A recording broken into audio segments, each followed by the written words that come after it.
Hi, everybody, and thank you so much for joining our webinar.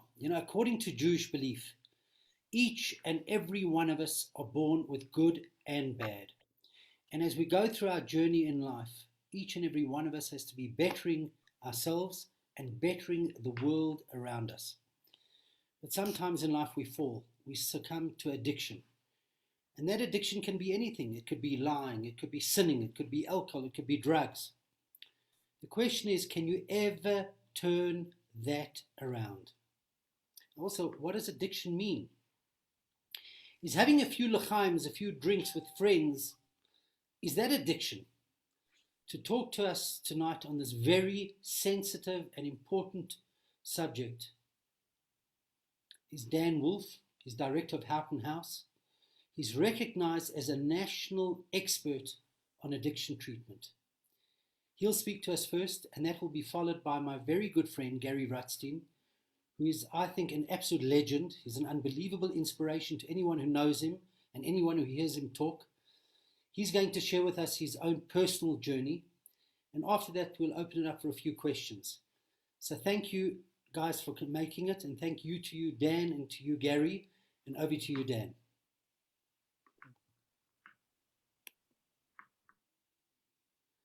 Dan, you're on mute. We want to hear what you have to say.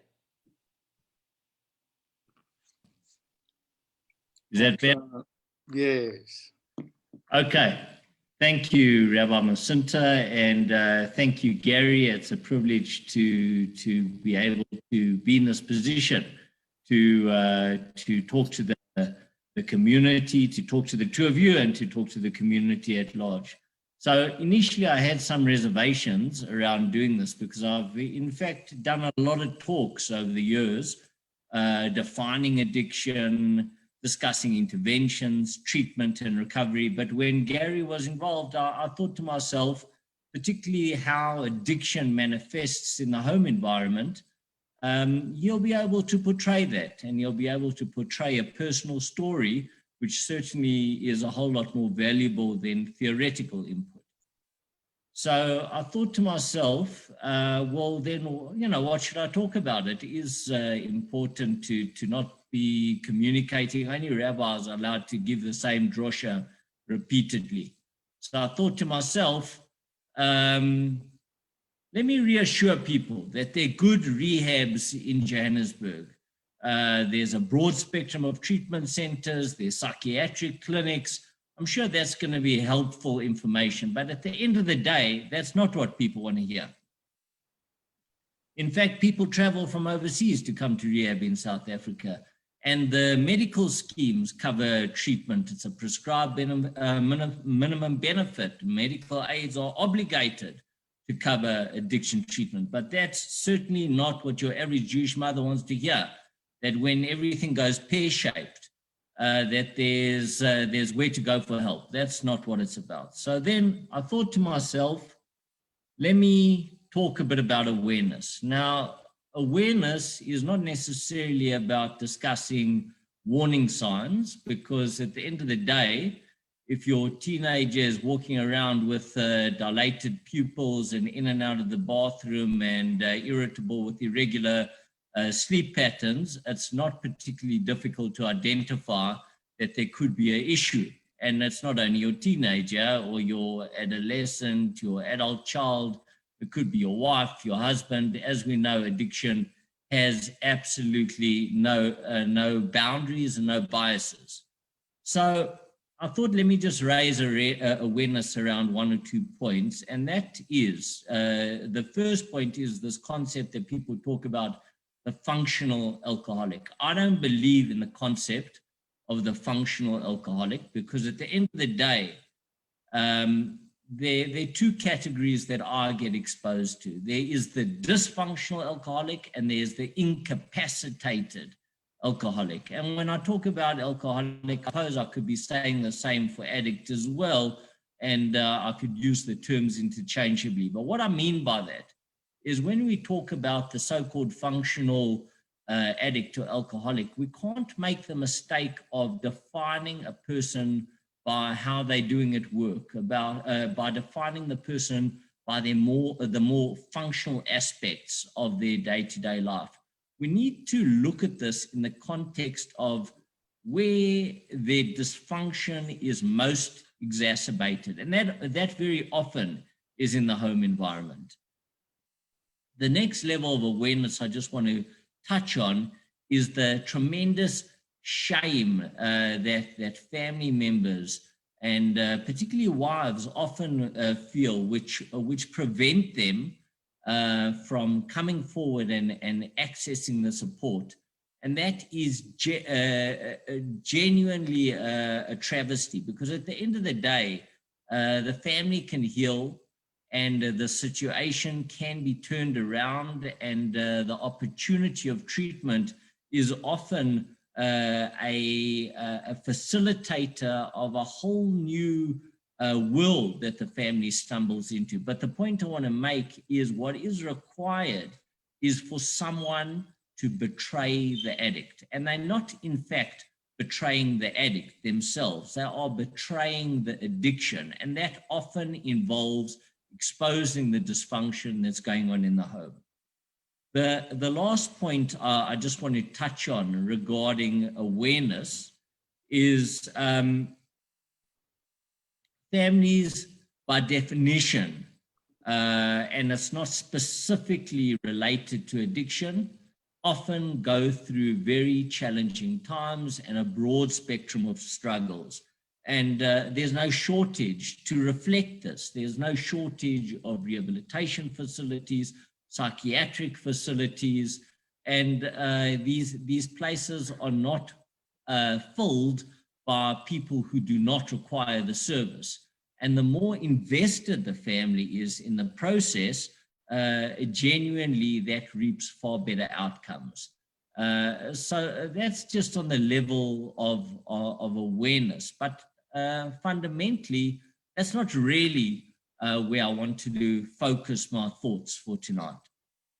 I wanted to explain why rehab works.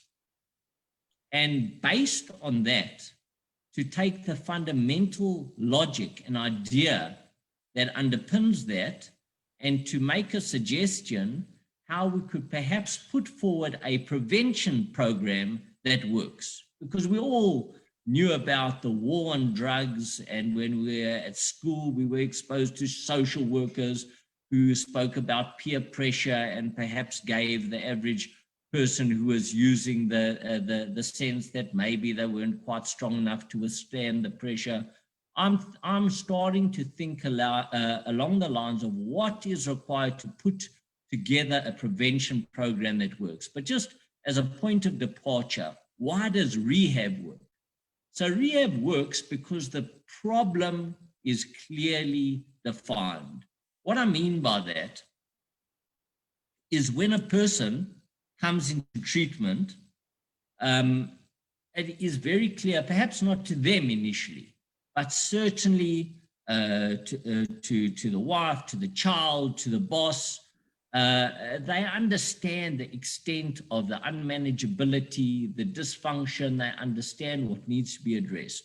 The more the addict or the alcoholic is able to understand the problem, the more insight they develop. And in assisting the addict or the alcoholic to understand their problem, fellow people in recovery, fellow addicts in the treatment center mirror their behavior. And Gary will talk a bit more about that. But, you know, sometimes helpful comments come from far left field. A youngster turns around and says to a father, you know, I've lived through the way you treat your children.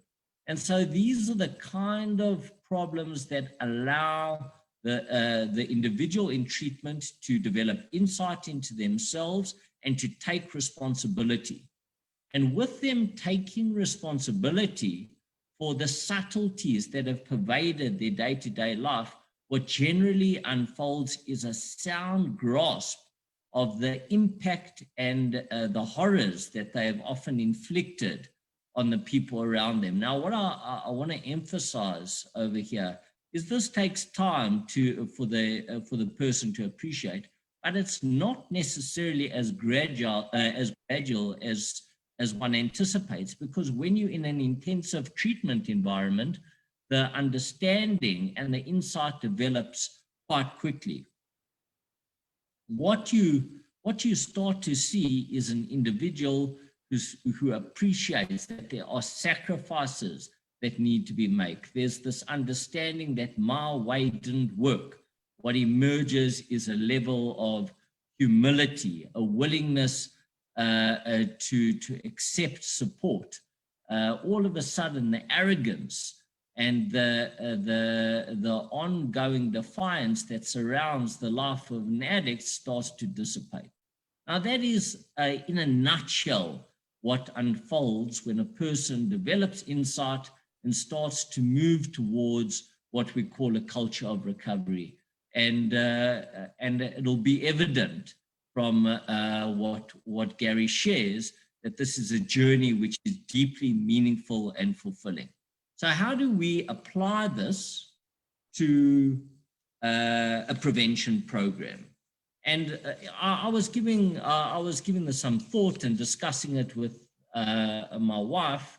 In fact, what are the essential ingredients that are required? Now, we're speaking about the home, we're speaking about addiction in the home, and I think the problem that needs to be addressed is often manifest in the home.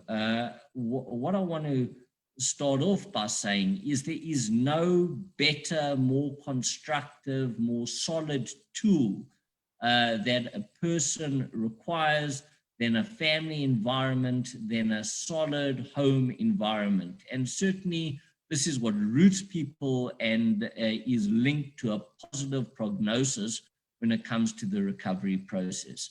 So if I were to define the problems that manifest in the home, what I'm seeing more and more of is quite an apathetic approach from parents and from spouses very often, accepting the culture that normalizes substance use. It's almost sort of seen as something that one can do nothing about. You just have to roll with the punches. What's wrong with having a few l'chaims, as Rabbi Masinta mentioned, that perhaps roll into a few more l'chaims, like Rabbi Masinta and other people may have experienced. I don't want to talk out of turn here, but in reality, this is what is going on in our community.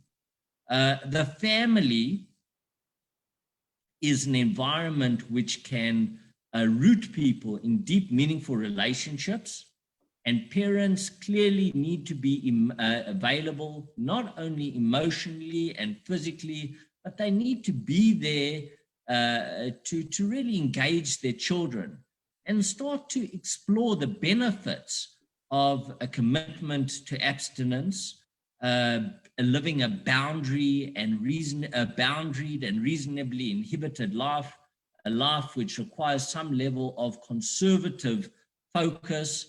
And I suppose what I also want to emphasize is trying to communicate on a meaningful and a practical level that doing what is easiest obstructs the process of development and very often obstructs the movement that is required to move from what we call dependence into independence. So that's how what I want to suggest needs to be reflected on in the context of the home. Now, just to take this one step further, on a community level, if we were to acknowledge that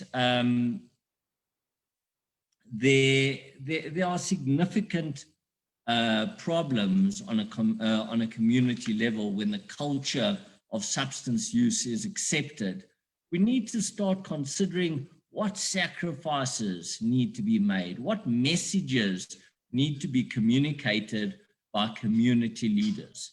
And that starts to identify what needs to change. if people are bold enough, I've been to bar mitzvahs over the past couple of years, and I was quite encouraged to see the possibility of an alcohol-free bar mitzvah. I haven't seen an alcohol-free wedding yet, but I would imagine that there are certainly environments where that happens, and I think South Africa is particularly problematic in this regard. And I'm not standing in judgment, because certainly at my own children's weddings, I've seen what's unfolded. But what I'm considering and what I've been thinking about is what messages need to be communicated by community leaders. So I was very encouraged when my son directed me towards an Agudas Yisrael convention, and there were two very influential speakers there. And I want to end by reading what they had to say in response to a particular question. These people were, the first was the Rosh Yeshiva, Rav Brudny, who is if I understand correctly, the Rosh Yeshiva of the Mir in Lakewood. I stand to be corrected, but I would imagine he has many thousands of Talmidim. And the other influential person was well known, or is well known to the South African community, Rabbi Elephant, who's a Maggid Shir in the Mir. And I just would like to share the very clear message that they communicated. They were asked a question: what is the Torah perspective regarding smoking weed? Once something becomes legal, does that change how a Jew looks at it? Rav Elia Brudny was the first to respond. The rabbi emphasized that the consumption of any substance that distorts a person's ability to think clearly is very dangerous. Calming the conscience and not feeling the weight of our responsibilities as people should be avoided. A clear mind is required to ensure that we remain appropriately guarded and inhibited. He also then, I must mention, made the distinction, which perhaps some people would be pleased to hear, that there's a difference between consuming a cold beverage of choice that's not necessarily taken for its alcoholic effect. But I think in that regard, he's talking about perhaps one cold beer on a Shabbos lunch. He's not talking about an excuse for an alcohol binge. Now, as far as Rabbi Elephant's, he communicated a very strong point. He said here, he highlighted how concerning it is, number one, that this is such a central topic that needs to be looked at. But then he took it a step further and he explained that when a person puts their intellectual functioning at risk, they are compromising what fundamentally defines them as human.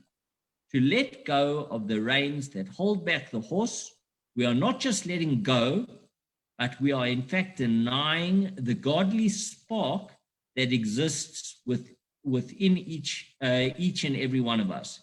He concluded by saying that this type of behavior should not be justified or tolerated as a community. He emphasized that it's not just a question of addictions, but rather a question of who we are and what we are as a mensch.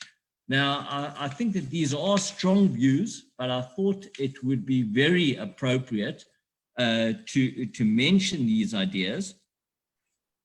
And I just want to end off by saying that we cannot underestimate the effort that is required, not only to lead the life of a meaningful recovery process if one has struggled with some form of addiction, but there is tremendous effort required to lead a meaningful life. And kind of defaulting towards distraction and avoiding the day-to-day, the seemingly insignificant challenges of day-to-day life is a big mistake to avoid opportunities. And most importantly, I think we cannot underestimate how fragile we are as people, and perhaps the kind of support that we require as emotional beings. Thank you, and thank you very much for listening. Thanks, Dan. Gary, over to you. Thanks. Thank you all. I'm very appreciative of sitting here tonight and being asked, to share my story. Being mindful of time, I've tried to concretize it and kind of really have divided it up into addiction, which I deem to be loathing, and recovery, which I deem to be loving. I kind of, before I started talking, I thought to myself, how do I feel? Because when I walked into Dan's establishment at the age of 42, after using from about the age of 15, I didn't really know how I felt. I felt two feelings that I can remember. One was anger and then fear, and anger before and fear when I got into rehab, but nothing else.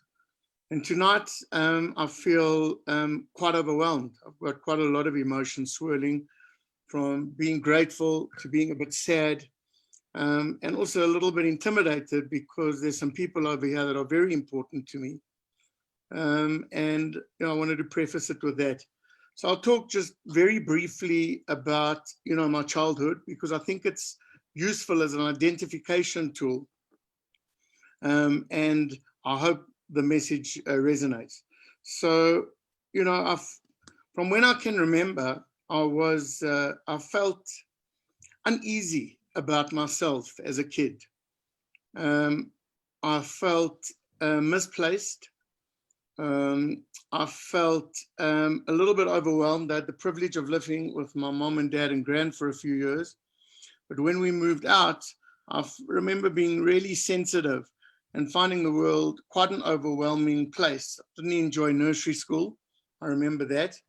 And I then remember, going to school and again, feeling that I would define it now. I didn't know what it was then, but it was anxiety.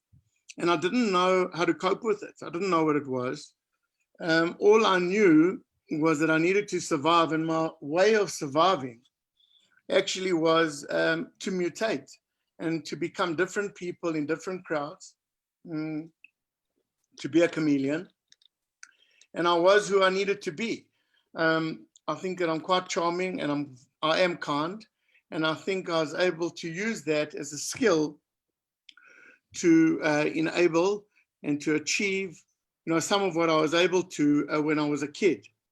But that was an underlying feeling. I think that, I remember actually having my first drink, and those were probably, as Dan was saying, at bar mitzvahs, and I immediately enjoyed the taste of whatever it was that I was having. I didn't have the opportunity to drink that much. It wasn't as permissible then. So the parents were not, wantonly and randomly throwing alcohol and tequila shots around.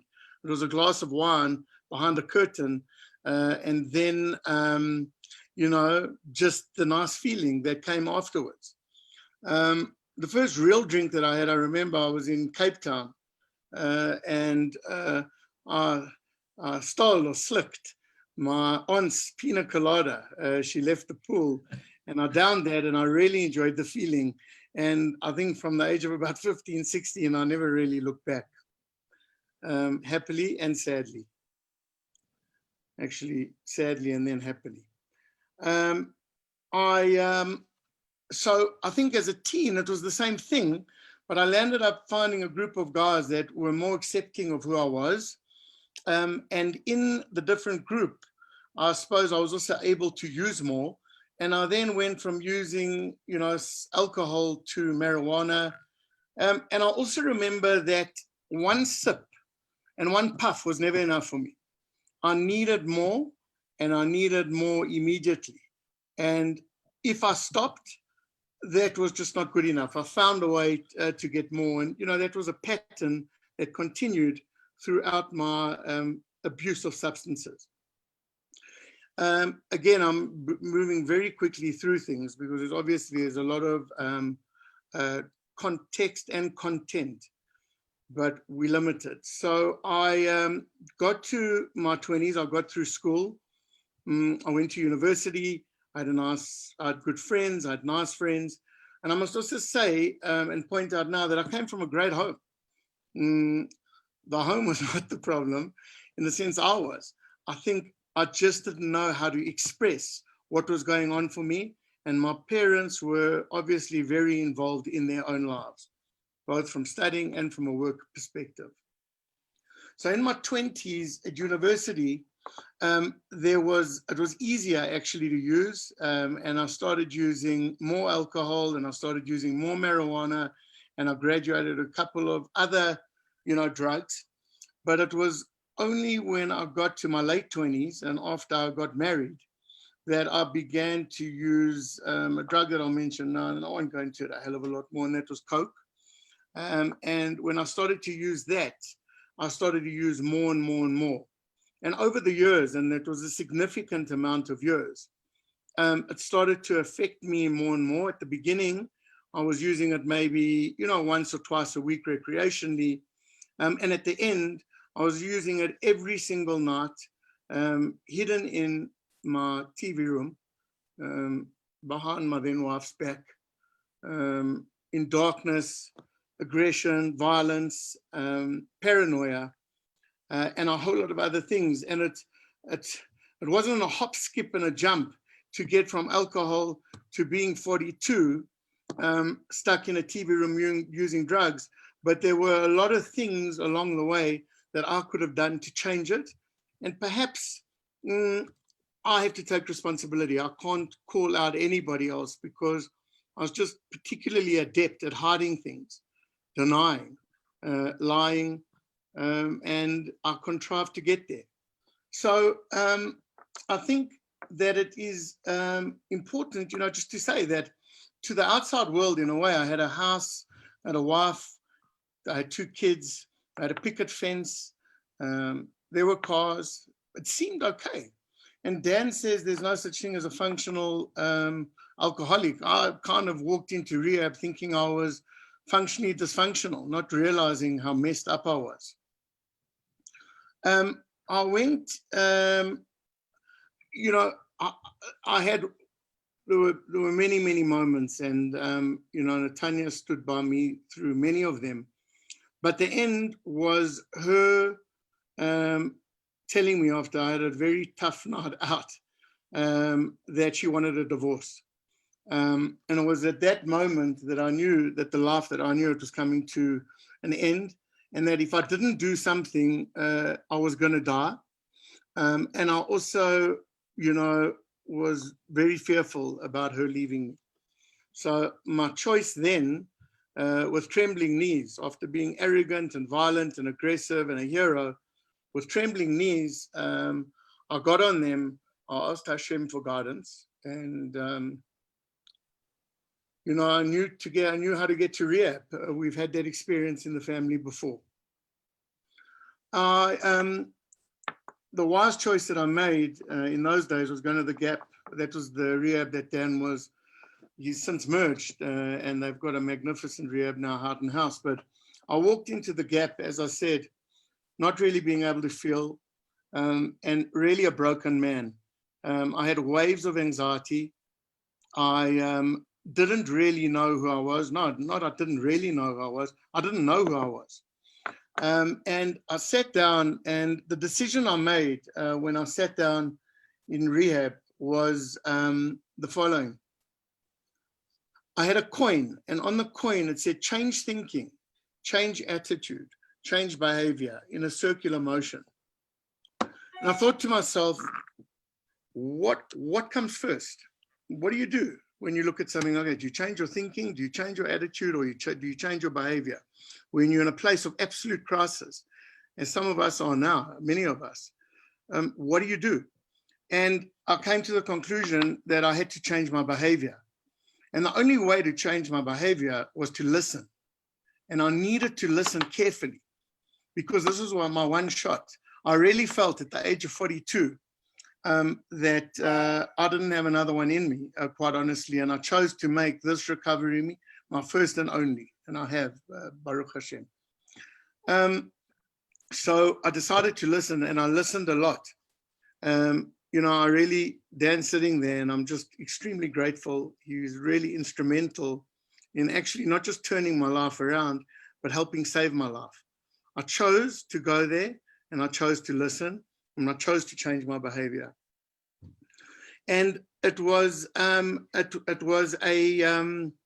were so many pivotal moments and so many things that happened in rehab. I walked in with great shame. I came out with great shame.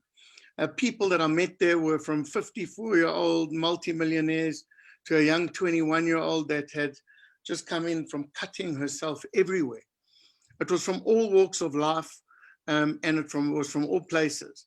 Addiction and loathing is not discriminating, it's dark, and the antidote is light. And at the gap, I found light.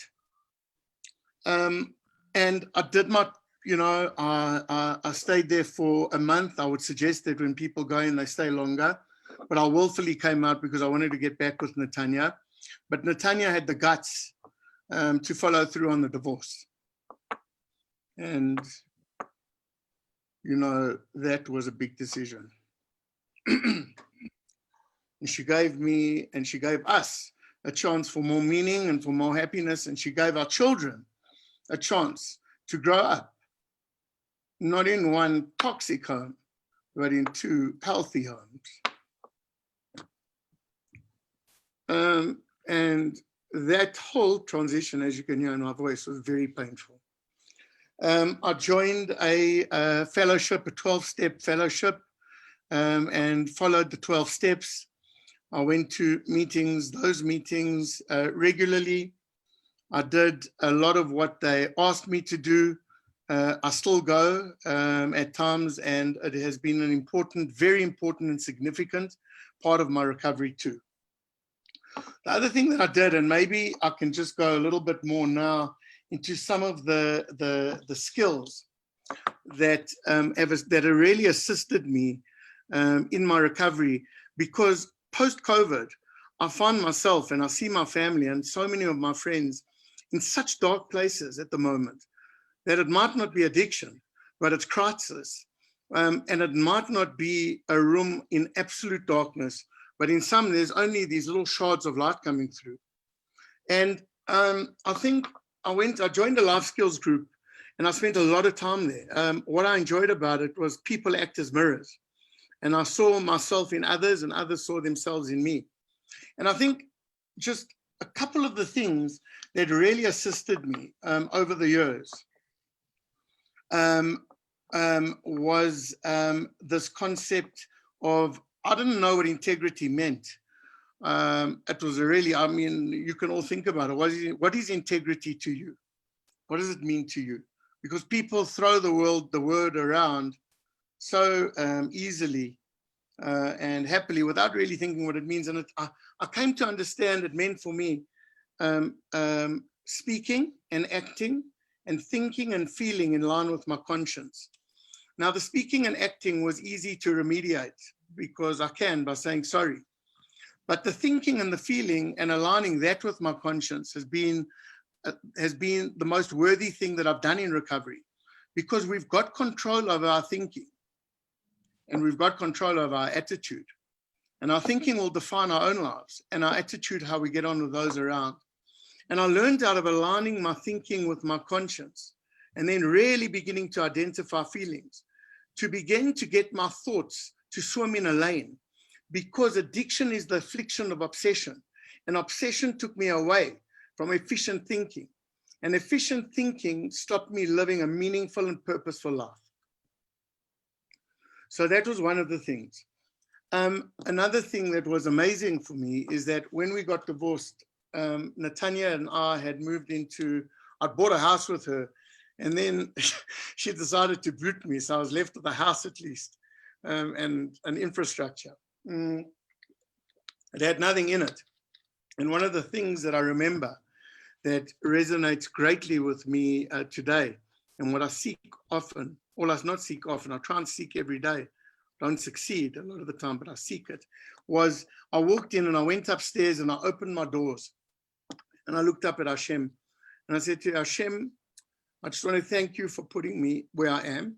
It's tough, but I know I need to be here. And the second is I said to myself, what do you want now? You've had the pain, you've got the pain, you've been to rehab, you've got some skills. What do you want? And I said to myself, I want Shalom Bayit. That's what I wanted. And I said simultaneously that Shalom Bayit meant my home, but it also meant my heart. And that is what we've tried to develop as a consequence of that decision, because we have the opportunity to every day to make decisions and choices.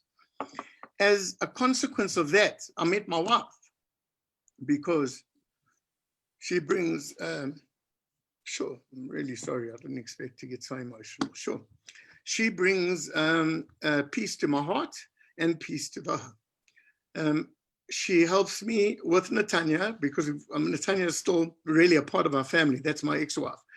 We had a very good divorce, and she helps with Netanya bring stability, values, and chesed, kindness, and peace in the home. And I'm very, very appreciative.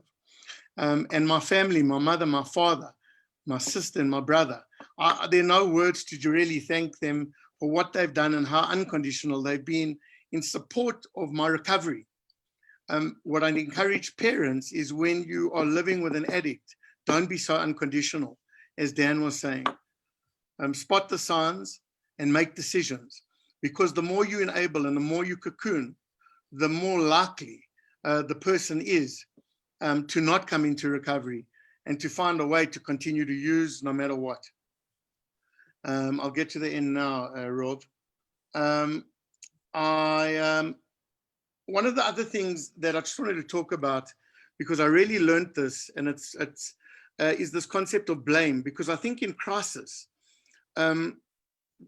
we get angry, our moods change, and I know with me, I used to point fingers, and I had the opportunity, a pivotal and critical conversation one day was with my dad, and I was talking to him about business, and we were having a stand-up argument, and I said to him, and you said this, and you said that, and why this, and why that?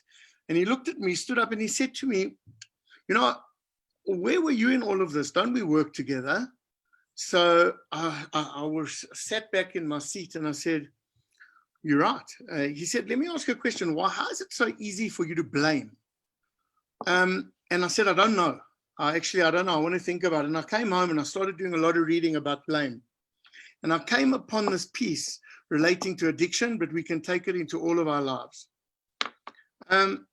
They said, they looked at blame, and they looked at addicts, and they look at, let's just put it in inverted commas, normal people for now. And they said, normal people their primary needs are food and water, a roof over their head, sex. Addicts, food and water, roof over the head, sex, and someone to blame. And I really began to reflect and look at how much in my life before I blamed without taking personal responsibility. We are personally responsible for the choices that we make. We're personally responsible for the words that we choose to use. We're personally responsible for trying to carry messages of kindness. We're personally responsible when we've got addiction and people that are abusing in our homes, as Dan said, to turn to people like Dan and to actually step in then and not blame them, not blame ourselves, not blame the world. Go to a professional. And I really wanted to get that point across. And I'll end by saying, you know, I read on the blurb that the Rav said I'm a recovered alcoholic. I go one day at a time. That's the only way I know.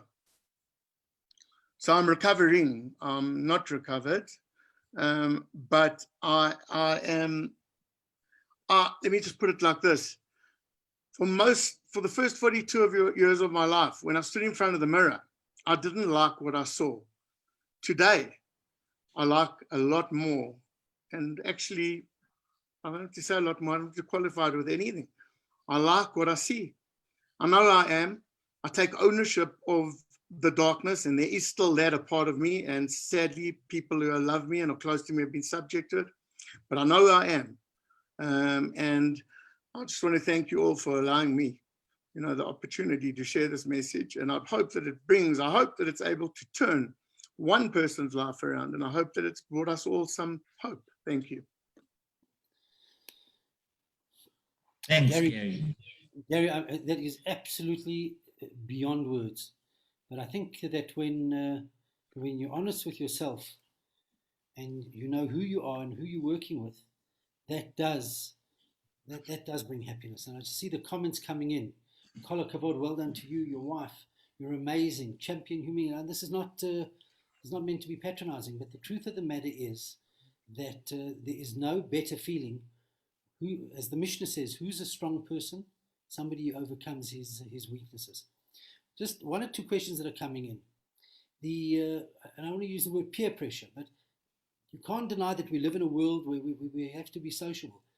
In your view, and Dan, not to take it to extreme, but in your view, how bad is it when a few guys sit together and say l'chaim together and it softens hearts?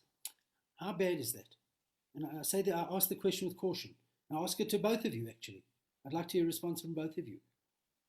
Just to regular people sitting around saying, just getting closer by saying l'chaim. How bad is that? You go ahead, Dan, before me, please. It's an interesting question. And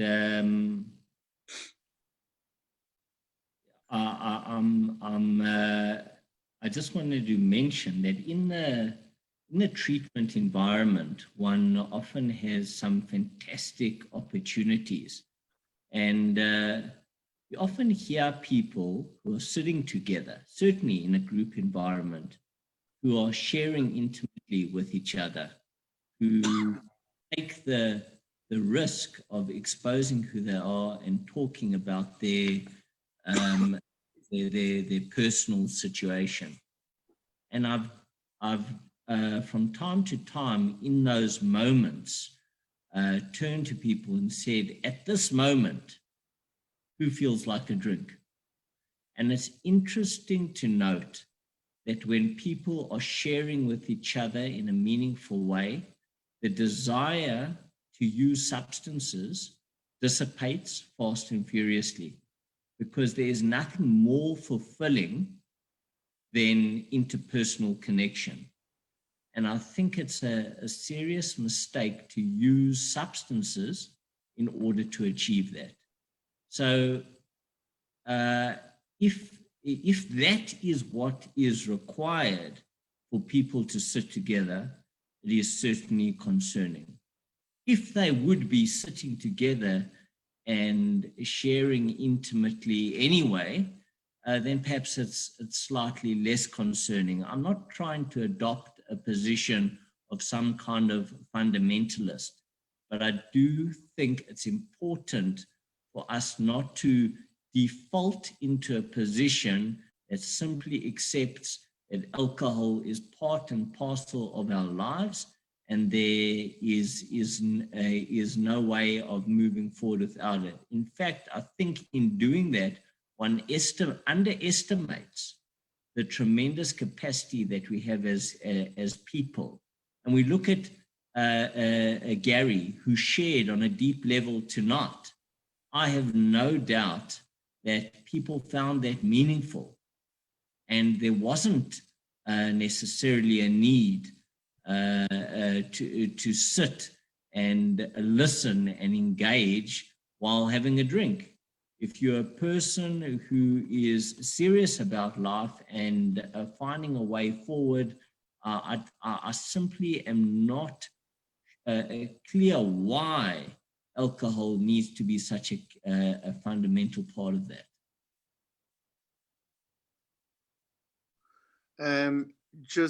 Thanks, Dan. And I agree, just for my part. I think without answering the question directly, I can just talk about how it reflects with me. One thing I know is if I had a drink, I changed. A, my personality changed, and B, I needed more. In the fellowship I come from, they talk about one being too many and 1,000 never enough. That was me. If I was observing, which I do, people drinking, I think where people, where they really significantly change, where they become abusive, where they become over exuberant, where they begin to disrespect boundaries, where they fundamentally change, I think that is problematic. So I just reflect on alcohol and what people can turn into on it, and how it changes the feelings that you have inside. That's all. But because, and I say this cautiously, Jewish law does call for Kiddush on a Friday night and Havdalah. But what's your advice? What's your advice, Dan, for youngsters on a social level? Give us some closing advice, both of you, on these times. Gary? Time has rushed by, and we're almost out of time, but I'd like to hear closing remarks from both of you. Dan, do you want to go, or do you want me to go? You go ahead. Okay.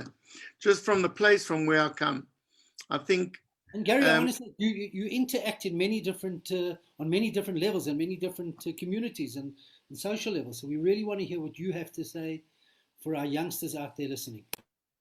I think, I think for youngsters and the youngsters that are on the webinar tonight, it's to be mindful. As I say, to be mindful of who one is as a human being, not to feel the necessity to drink and to use if you don't want to be aware that if one abuses a substance or alcohol in copious amounts, things can change instantaneously in a moment. I mean, I've got a lot of friends, and a lot of my friends, I mean, the vast majority of them drink, but the vast majority of them also have the capacity to self-regulate. And when I'm with people that self-regulate, I feel constant, I feel comfortable. When I'm with people that cannot self-regulate, I feel unstable. And I would say the same things to kids, is don't do what you don't want to do. And be mindful that if you do choose to do something, particularly if it's illegal, consequences may come. So that's one of the messages, I suppose, that I've got. From my side, there are two closing messages. Number one, certainly for a young person, the common denominator today is probably substance use, a gym contract, possibly a car thrown into the mix. The reality is that there's a tremendous challenge that young people face. And the challenge from my perspective is to walk a higher path. Because in reality, just to meet the requirements, the lowest common denominator is certainly not difficult. But more importantly, what I like to talk about is the movement from dependence towards independence. And that requires tolerating uncomfortable feelings, not being driven by what is referred to as FOMO, this fear of missing out, tolerating, being separate, and acknowledging that boredom is an emotion. It's part of life. There are primitive fears that people face that they're unaware of, that they can't bear to think of spending time alone. What Rabbi Twersky sometimes refers to as it feels a bit like being locked in a cupboard with one's worst enemy. There's scope to go beyond that. There's scope to find a way of being, even at a young age, which is fulfilling and which is meaningful and which leaves a person, to use Gary's terminology, integrity with themselves. And I think that what cannot be underestimated is that we can't afford just to default to some kind of amusement park mentality. Life requires tremendous effort, and parents need to communicate that, and children and young adults need to accept that on a core level. So well said. We're out of time, but Gary, I want to say to you, I know you many, many years, and you look into your eyes and you see a happy, liberated human being that is very, very inspiring and uplifting, I must tell you. And over the years, our discussions together, you are a truly liberated person who liberates others. And to you, Dan, I want to say that the Gemara says, save a life, save a world. We heard tonight how you saved a life, but you saved many lives. You saved many, many worlds. And please God, God should bless you to continue to save many worlds. And please God, we should all feel liberated within. And ultimately, we should have the ultimate joy where godliness is revealed in this world. It will be when Mashiach comes in. We need that. So thank you guys for making your time. Thank you, Rabbi. It's a pleasure. So much appreciated. Very, very informative. Thank you. Thank you. Dan, so great to see you. Thank you. Nice to see you, Gary. Yes. We'll make time soon. Thanks so much. Good. Thank you.